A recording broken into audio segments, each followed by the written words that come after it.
Tiger, you had a nice connection with Jalen tonight, 3 alley-oops. How do you guys develop that chemistry and what kind of keys those plays? Uh, for me today in this game, he just set really good screens for me, and he rolled hard, and that's just what we got today. The chemistry is I just know when I throw it to the basket, if he's gonna go up and either grab it and come down with it, hopefully get fouled, or as he did today, dunk some. So. Tarek, go ahead. Tiger, there was a mix of man defense and zone defense. Can you talk about maybe slowing it down to recognize what they were in and then attacking it the appropriate way? Yeah, we knew coming in they might play some zone, so we worked on it this week some. And Coach Cronin gave us the right calls, and he just made sure that we were ready when we came down the court. Mike, go ahead. Hey, Tiger, you got a double-double tonight. What were you seeing from the offense? Obviously, you had 2 tough games to start the season, but the last 2, it kind of seems like you guys have continued from where you left off at the end of last season. What are your thoughts on how the offense is going right now? We're just taking it one game at a time. We knew in our first 2 games of the season we didn't really have good spacing, and so we just came back, watched film, and we just got better from it. And I feel like as a team, we're just taking it one game at a time, and yeah. Ben, go ahead. You had almost perfect game tonight. That last turnover, were you kind of mad at yourself that you all, obviously almost had a perfect game except for that one play? Did you say was I mad at myself? Yeah, I mean, because you almost had a perfect game and then that one pass. I honestly didn't know that I didn't have a turnover until that. It was just frustrating that I got a turnover. I wasn't worried about any perfect game or any stats or anything like that. I was just mad at myself for that pass I made. Any other questions here for Tiger? All right. Tiger, wait. One more. Sorry. Slow reset. How much growth have you guys had since that first game, and what do you think has gone into it? I would say we had a lot of growth from. Tiger, hold on. Alex, can you unmute? Hello? Can you answer that one question again, Tiger? Sorry. Yeah, could you ask it one more time? Yeah, the growth that the team's had since the first game, what's gone into that? Like I said, we didn't really have good spacing on offense, and we weren't really talking on defense. And we just came back and we watched film, and we were talking more today. I was trying to make sure people were talking and on the same page. And yeah, that's pretty much it. We're just trying to come together more as a team, just play hard every possession, no possessions off. All right. Thanks, Tiger. Thank you. Chris, when Tiger plays like that, it seems like you guys are going to be almost impossible to beat. What did you think about his game tonight? 12 turnovers. 12 assists, only 1 turnover. He had 12 turnovers. I was like, yo. Tiger's someone on the court who's, got the ball in their hands a lot.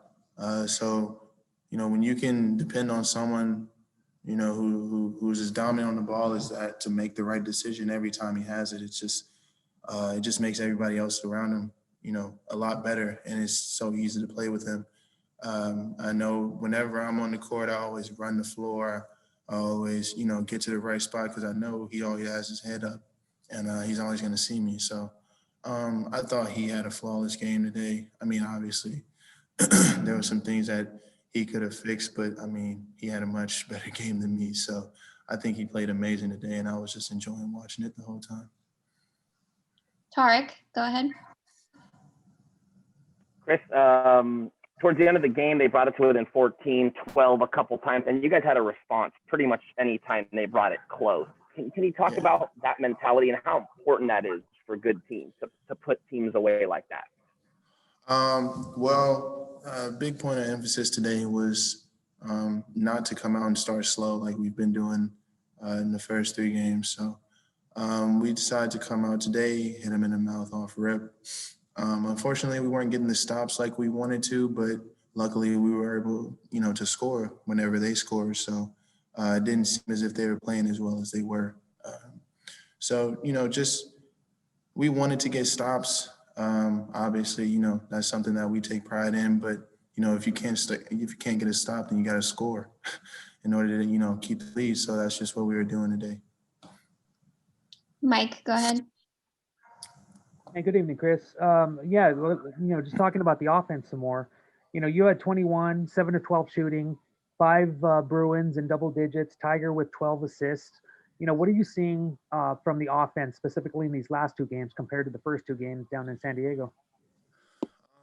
Big thing is spacing. Spacing and being sure. We were out there a lot of times in the first games just unsure of what to do when we got the ball. And just, the clock would be ticking down and we wouldn't have enough time to get off the, shot that we wanted. So, a big emphasis today was spacing and making sure that, you weren't dribbling the ball in traffic or anything like that because they were a packed defense team and a no paint team. So just making sure that you make the easy play, easy pass, and just try to get your teammates open.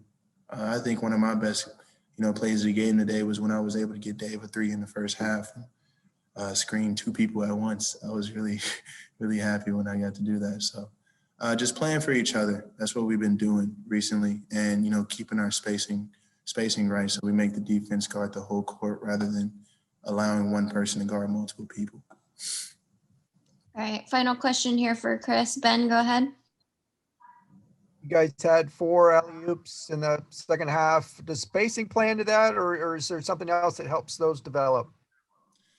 No, all 4 of those were in transition. If I'm not right. I mean, if I'm not wrong, that was just Tyger. He got 3 straight lobs to Jalen. Like I said earlier, he's always got his head up.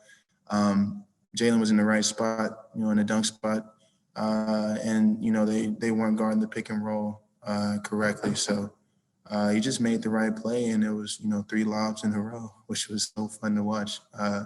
And Jaime, I just tried to fill the lane out in transition, and he just made a play and tossed it up to the rim, and I was able to catch it. So I don't think that was spacing. I think it was more like transition, and I think our defense created those 4 lobs. David, it looks like maybe your release is a little bit quicker to shoot the threes. Would you say that that's true? And if so, what's gone into that? I wouldn't say my release is quicker. It's more getting my body ready to shoot the ball from the feet up. So I've been watching film on the last couple games and realizing my body's not been ready to shoot. So that's why I made the adjustment today. Mike, go ahead. Hey, David, your teammates kind of brought up a bit of a theme about spacing being an issue with why the offense was successful. What have you seen in your game that helped you with spacing, and how did that help you get shots off? I had to get away from the ball. I had to learn that shooters, when you get other people open, you'll become open. So that's why I emphasized last couple practices, and it worked out. Other questions? Ben, go ahead. How much fun was it to watch all those lobs in the second half, 3 in a row with Tyger and Jalen, and then Jaime and Chris got involved a little bit later? It was very exciting. That's how I know we're having fun. We're sharing the ball. We're moving the ball. It was really exciting to watch that, to experience that on this team. And we'll be very hard to guard if we keep moving the ball like we did today. Any final questions for David here tonight? All right, David, we'll let you go. Thank you. All right, thank you.